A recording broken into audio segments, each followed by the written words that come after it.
What is up, everybody? It's Clay with Liberty Physical, back with another review.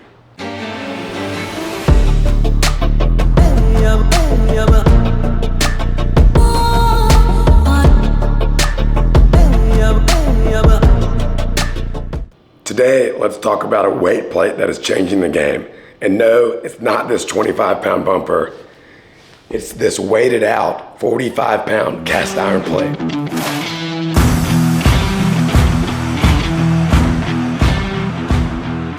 Apart from being made in the USA and being made by some really cool dudes over at Weighted Out, what really sets this plate apart, and why would you think about buying this rather than other traditional plates that are commonly on the market?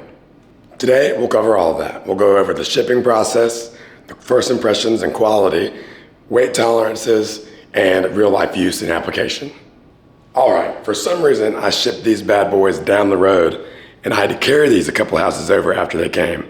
They came in this super thin box, as you might imagine, but you did not have access to these neat, nifty handles, so carrying them was a pain, and I feel bad for the delivery guys that have to transport these. However, these are cast iron plates, and they're pretty much indestructible. So the box they came in was perfectly adequate. The packaging was kind of cool with their little logo in the corner, but other than that, nothing to write home about. When I first opened these up and I saw the sheen that emerged from the plate in the box, I was really kind of blown away. Online, to me, they looked a little dull, but in person, they really pop, and they have a deep black color, which I was pleasantly surprised by. In fact, the way these glistened in the light even made my wife impressed when she first saw them. She even asked, "How many of these are you gonna need?" All of them. You usually can't find a high-quality and American-made product that is affordable. However, these ship to my door for a little under $250 with shipping. Still, why would you pick these rather than some slightly cheaper, just standard barbell plates? The main selling point for these, however, is not made in America, and it's not the high quality that these plates are. It's actually just how thin they are. Look at this. If you're filling up a bar with these 45-pound plates that are within 1% tolerance, might I add, then you're gonna be setting world records in whatever lift you're doing. Simply, you're not gonna run out of space on any implement you're using. So these are great for items like the belt squat, like I mentioned earlier, but also leg presses and leg extensions that don't have the greatest work ratio. I wanna touch back on the weight tolerance thing. Weighted Out states that these are within 1%, and I recently saw a couple of their guys on video saying they try to get it within 0.5%. At this cost, $219 right now on their site. Within that percentage, you're getting into the territory of calibrated plates, which are triple the cost. This, if anyone training for a strength sport like powerlifting, these are an awesome budget way to get more of a game day feel than spending all of your money on competition plates. Another bonus that I absolutely love with these plates is that the handles are included. These are a grip plate because you can easily carry them around the gym. And if you drop one on the ground, it's not the end of the world like a traditional standard barbell plate. All right. So one, these plates look awesome. Two, they're very accurate as far as what they weigh and what they state they weigh. Three, you're never gonna have a loading issue because of how thin they are. And four, they're easy to carry around. Are these possibly the favorite iron plates I've ever owned? One negative about this, which my wife pointed out when I was using them for the first time, is you're never gonna be an ego lifter with these bad boys. Honestly, to the naked eye, it looks like you're lifting with tens.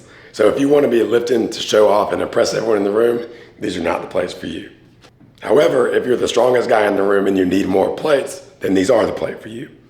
This is being very nitpicky, but one area I see that's hard to get around but can be a problem is already, with very little use, where the plates contact the bar on the sleeve begins to wear and tear pretty quickly. But anytime you're going to get metal on metal, there's going to be a little bit of wear. So in summary, who is the Weighted Out cast iron plate for, and do I recommend it? Well, for anyone in a home gym environment like I am here, I think this is a great option. One, it takes up little to no room on a plate tree or in rack storage, whatever you do to store it. Just because they're so thin, they really don't take up any room at all, and it's really good for saving space. Two is if you use machines like belt squats, leg presses, leg extensions, or if you're just really strong with barbell movements, this is going to allow you to use more weight than traditional bumper plates, which are the common practice for home gyms. Three, there is simply a cool factor to these plates. They're unique because of how thin they are, and they're stand out because they're made in America and have a really good finish. But who are these plates not for? If you're doing any sort of functional fitness like CrossFit or Olympic lifts like clean and jerks and snatching, you will not want to drop these plates. They can handle deadlifts and drops just fine. It's not the plates I'm worried about. It's your foundation or your flooring. Even with thick horse stall mats like we probably all have, I'm a little skeptical on dropping something this thin and this dense straight onto the floor. As far as steel plates go in the home gym environment, I really recommend these. Yes, there are cheaper, more affordable steel plates out there, like these caps back on the back of this rack. But to be honest, the finish and the accuracy of their weights really just don't cut it out for me personally, so I would always lean towards something like this from Weighted Out. If you made it to this point in the video, then you obviously love home gym equipment. If you want to see more content like this, give me a follow with more reviews to come. Additionally, I post a lot about strength training and the philosophy behind that.